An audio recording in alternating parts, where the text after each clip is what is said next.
प्रदेश से एक सवाल तेजी से वायरल है देश भर में, भले ही उत्तर प्रदेश का है। जाटव समाज के लोगों ने सम्मान की लड़ाई लड़ते हुए बाबा साहब की जब यात्रा रोकी गई तो उन्होंने कलश यात्रा रोकी। देखिए, मैं इस तरह के रिएक्शनों को नहीं चाहता हूं, लेकिन अगर आप किसी को बहुत दबाओगे तो उसका रिएक्शन आपको झेलना पड़ेगा। मैं कई बार मंचों से कहता हूं कि वो समय चला गया, आज़ाद भारत है, कोई किसी का गुलाम नहीं है। अगर आप किसी को दबाने का काम करोगे तो वो अपने हक की लड़ाई लड़ने का काम करेगा। ये उन लोगों के लिए चेतावनी है जो गरीबों को, कमज़ोरों को कमज़ोर समझ के उन पर जुल्म करते हैं। कल जो लोग आज जुल्म सह रहे हैं, कल उन्होंने जुल्म का जवाब देना शुरू कर दिया तो सब खराब हो जाएगा। इसलिए लोगों को अपनी सोच में सुधार करके मानवता की तरफ चलना चाहिए। इसलिए मैं विशाल आपके माध्यम से कह रहा हूँ कि उत्तर प्रदेश में जैसे भी सामंती सोच के लोग हैं वो अपनी सोच को जल्दी बदल लें तो अच्छा होगा। देखो, एक चीज़ आप जान लो, लोकतंत्र में जो लोग लड़ाई नहीं लड़ते हैं आप लोग आएंगे उनके अधिकारों को लूटना बहुत आसान होता है। लोकतंत्र में अपने ऊपर अन्याय के खिलाफ आवाज उठानी पड़ती है, अपने छिने हुए अधिकारों के खिलाफ संघर्ष करना पड़ता है। हम बाबा साहब अम्बेडकर को मानने वाले लोग हैं, हम संघर्ष करना जानते हैं। चाहे BTMC एक्ट हो, चाहे वक्फ का मसला हो, दोनों मसलों पे हमारे साथियों ने एक पहल की है कि यहाँ दोनों भाईचारे मिलके इस लड़ाई को, इस संघर्ष को लड़ने काम करें।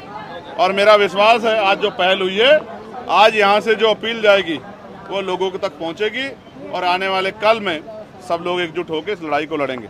BTMC एक्ट जो है वो हमारे लिए सम्मान का विषय है, क्योंकि जिस तरह से हमारे बौद्ध भिक्षुओं को, भंते भाइयों को वहाँ से अन्याय के खिलाफ आवाज़ उठाने पे जेल भेजने का काम किया, ये सरकार ने हमें चैलेंज करने का काम किया है। सरकार के इस चैलेंज को हम लोग स्वीकार करते हैं और अगले महीने में जून और जुलाई में हम लोग पूरी तैयारी करके बोध गया में ही पूरे देश भर के साथियों को बुला के एक बड़ा आंदोलन करेंगे। इसकी तैयारी भी हम लोग कर रहे हैं और हमारा अनिश्चितकालीन आंदोलन भीम आर्मी के साथियों के जरिए, उनके नेतृत्व में अब यहाँ बिहार में और बोध गया में शुरू होगा।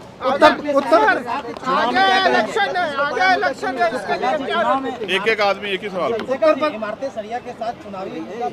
नहीं, देखिए वो चुनावी लोग नहीं है, वो जिम्मेदार लोग हैं। वो समाज का पढ़ा लिखा तबका है जो समझता है कि जो वक्फ का कानून बना है इससे कितना बड़ा खतरा है। तो ये जो जिन लोगों ने चुनाव के इस तरह की चीजें फैलाई है, वो लोग ना खुद लड़ना चाहते ना किसी को लड़ने देना चाहते। सर, उत्तर प्रदेश से एक सवाल तेजी से वायरल है देश भर में, भले ही उत्तर प्रदेश का है।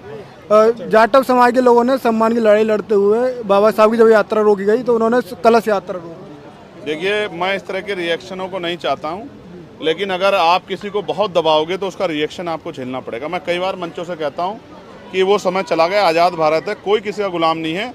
अगर आप किसी को दबाने का काम करोगे तो वो अपने हक की लड़ाई लड़ने का काम करेगा।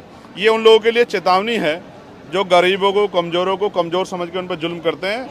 कल जो लोग आज जुल्म सह रहे हैं, कल उन्होंने जुल्म का जवाब देना शुरू कर दिया तो सब खराब हो जाएगा। इसलिए लोगों को अपनी सोच में सुधार करके मानवता की तरफ चलना चाहिए। इसलिए मैं विशाल आपके माध्यम से कह रहा हूँ कि उत्तर प्रदेश में जैसे भी सामंती सोच के लोग हैं वो अपनी सोच को जल्दी बदल लें तो अच्छा होगा। ठीक है, आप लोग बोलते रहते हैं, इससे क्या फर्क पड़ता है। देखिए, बिहार का चुनाव बहुत महत्वपूर्ण चुनाव है, इसके लिए बिहार की टीम फैसला लेगी और जो फैसला लेगी हम लोग उसका सम्मान करेंगे। ये बिहार के साथियों का फैसला है। हमारा गठबंधन तो जनता से है, हम जनता के हर मुद्दे पे लड़ाई लड़ते हैं, चाहे पिछड़े वर्ग का मामला हो, चाहे शेड्यूल कास्ट शेड्यूल ट्राइब का मामला हो, चाहे मुस्लिम भाइयों का हो, चाहे जैनों का हो, सिखों का, बुद्धिस्टों का। हम जनता के कार्यकर्ता हैं, आने वाले चुनाव जनता के सेवक अपनी ड्यूटी को। साथियों, जैसा कि आपको पता है, बी मिशन टीवी हमेशा ग्राउंड जीरो की रिपोर्ट आपके बीच रखता है। अगर आपको हमारा काम पसंद आता है तो बी मिशन टीवी को आर्थिक मदद करें, जिससे कि हम यूं ही निरंतर ग्राउंड लेवल पर काम करते रहें। स्क्रीन पर दिख रहे QR कोड को स्कैन करें और अपने दान की राशि बी मिशन टीवी के खाते में भेजें। QR कोड के अलावा आप हमारी UPI ID bmissiontv@ybl पर भी मदद भेज सकते हैं। चंद्रशेखर आजाद की मुजफ्फरपुर में एंट्री हो चुकी है। किस तरीके से चंद्रशेखर आजाद की हो चुकी है और क्योंकि उन्हें ये करना कि मुस्लिम लीडरशिप को जान बुझकर खत्म किया जाए।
भीम आर्मी के जो कार्यकर्ता इस साइड है, मोबाइल लेकर के कृपया करके 1 मिनट के अंदर आप सभी चेयर में बैठ जाइए।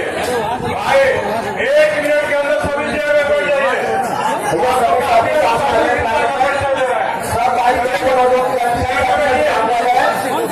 सभी लोग आपके बीच अभी लोग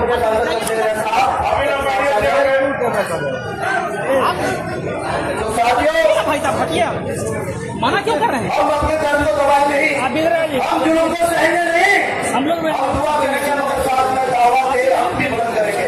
अल्लाह से मेरी गुजारिश है यार,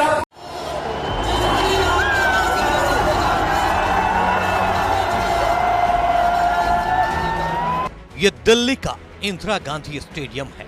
जिस तरफ भी नजरें उठाएंगे लोगों का हुजूम ही पाएंगे। पूरे स्टेडियम के किसी भी हिस्से में पैर रखने तक की जगह नहीं है। ऐसा लगता है मानो जन सैलाब आ गया हो।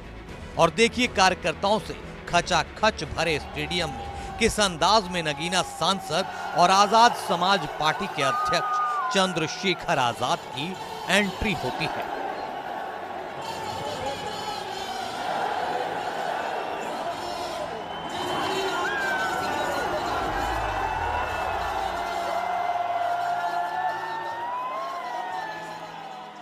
चंद्रशेखर आजाद के एक बुलावे पर ऐसा लगता है देश भर से भीम आर्मी और आजाद समाज पार्टी के कार्यकर्ता हुजूम के हुजूम दिल्ली पहुंच गए। फिर तो ऐसा नजारा था कि पूरा स्टेडियम नीले रंग के झंडे से पटा नजर आ रहा था।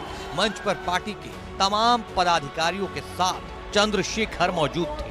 दरअसल चंद्रशेखर आजाद ने आरक्षण, संविधान बचाने, जातिगत जनगणना करवाने और धर्म जाति के आधार पर शोषण के विरोध में दिल्ली में महारैली का बुधवार को आयोजन किया। पहले दिल्ली के रामलीला मैदान में यह महारैली होने वाली थी, लेकिन बाद में स्थान बदलकर इंदिरा गांधी स्टेडियम कर दिया गया।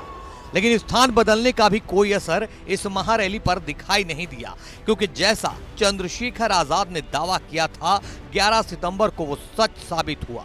दिल्ली हिलाने का दावा किया था और मंच से ऐसा गरजे कि आवाज दिल्ली वालों के कानों तक जरूर पहुंची होगी। आरक्षण को समाप्त करवाने के लिए एडी चोटी के जोर लगा दिए और इसका सबसे बड़ा हमला इस पे कब हुआ जब 10% EWS लागू हुआ। मुझे माफी चाहते हुए कहना है कि हमारे दलों ने भी हाथ उठा के जो हमारे पूर्व के दल थे उनका समर्थन किया, जबकि वो आरक्षण पे सबसे बड़ा हमला था। अगर उसी दिन हम लोगों ने सड़कों पर निकल के अपनी आवाज को उठाया होता तो किसी की मां ने दूध नहीं पिलाया होता कि वो दोबारा आरक्षण पे हमला करने के बारे में सोच लेता। बहरहाल दिल्ली में चंद्रशेखर आजाद की इस महारैली की चर्चा न सिर्फ बीजेपी वालों के बीच है, बल्कि चंद्रशेखर को सियासी तौर पर समर्थन करने वाली इंडिया गठबंधन की सहयोगी पार्टियां भी भीड़ देखकर चंद्रशेखर के कद का एहसास कर रही हैं।